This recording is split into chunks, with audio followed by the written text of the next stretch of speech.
What is homeopathy? Homeopathy is a system of healing that is fundamentally different from conventional medicine, or probably anything you've ever thought of. Conventional or allopathic medicine tends to primarily focus on pharmaceuticals, many of which merely suppress symptoms and cause side effects, leading to even more issues.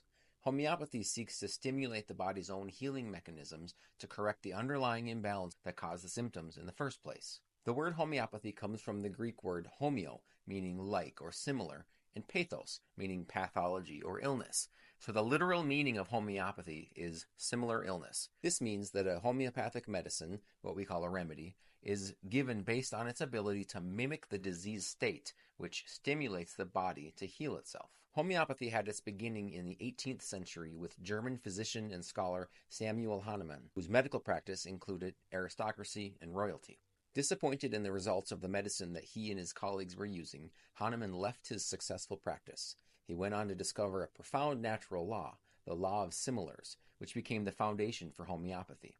The law of similars asserts that any substance which can cause symptoms when given to a healthy person can help to heal those who are experiencing similar symptoms when given in a very minute amount. You'll often hear it referred to as like cures like. The preparation of homeopathic remedies involves two main processes: dilution and succussion. These processes are repeated several times, resulting in various potencies of the remedy indicated on labels such as 6x, 30C, 200C. The X denotes a 1 to 10 dilution ratio, while C denotes a 1 to 100 ratio, and there's many others. For dilution, a small amount of the original substance, what we refer to as the mother tincture, is mixed with a larger volume of alcohol or water. For succussion, the diluted solution is then vigorously shaken to release what is called the vital energy of the substance. In essence, the frequency of the original substance is transferred to the solution.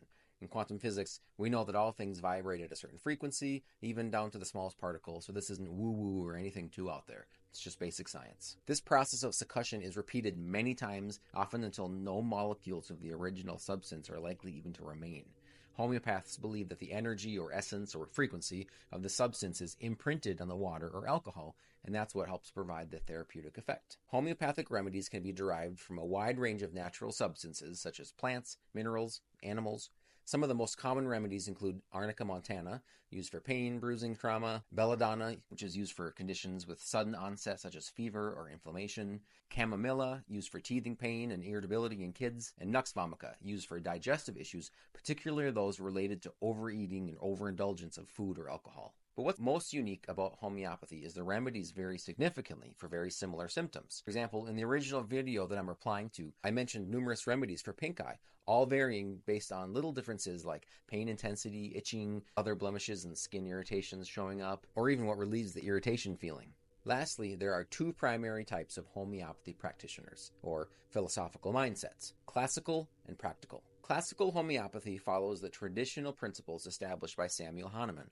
Practical homeopathy, also known as clinical or complex homeopathy, takes a more flexible and pragmatic approach. This is very popular among moms and dads these days. Here are some key characteristics that differentiate classical from practical homeopathy. Single versus multiple remedies.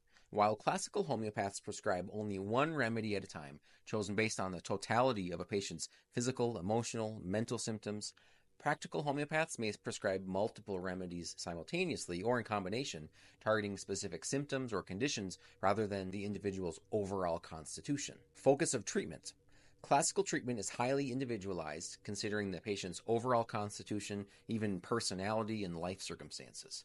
For the practical homeopath, the focus is often on treating specific symptoms or diseases similar to conventional medicine, rather than addressing the whole person only. Potency and frequency. The classical way is that remedies are given in the smallest effective dose and potency, often starting with low potencies and gradually increasing if necessary, whereas for practical, remedies might be prescribed in higher potencies and more frequently. Intensity and consultation. The initial consultation with a classical homeopath is thorough, sometimes lasting an hour or more, to gather a comprehensive picture of the patient's health and symptoms. Consultations with practical homeopaths tend to be shorter and more focused on immediate symptoms rather than an in-depth exploration of the patient's overall health and history. I find that people choose the method that makes the most sense for them based on their own personality and learning style. Practical homeopathy is much easier to start with as a busy parent. There are some great resources out there. I couldn't recommend Joe at Calabrese more.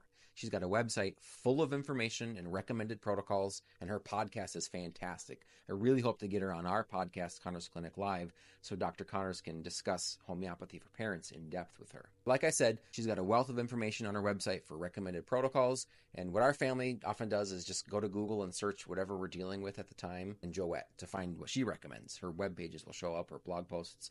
So go to Google and search pink eye, Joette, or nervous tics, Joette. Some of the different types of remedies you can buy, you'll find a lot of different types of pellets.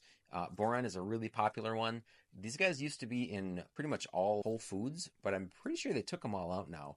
I don't know why, but you can find them in a lot of co-ops. You can find them on Amazon and other websites. Washington homeopathic products, very popular. You can get lots of different sizes, tons of different remedies, different potencies. And you'll find a lot of random websites too that, smaller companies making their own. What I recommend, what we use as a family, because we stock up, we have pretty big supplies so that we can do so many different varieties. We use Helios. They're a company out of the UK. It takes a little bit longer to ship, but you can get really, really good prices on big bulk orders. So if there's some of those that I mentioned earlier that you go through a lot, Arnica, Nux vomica, Belladonna, Chamomilla.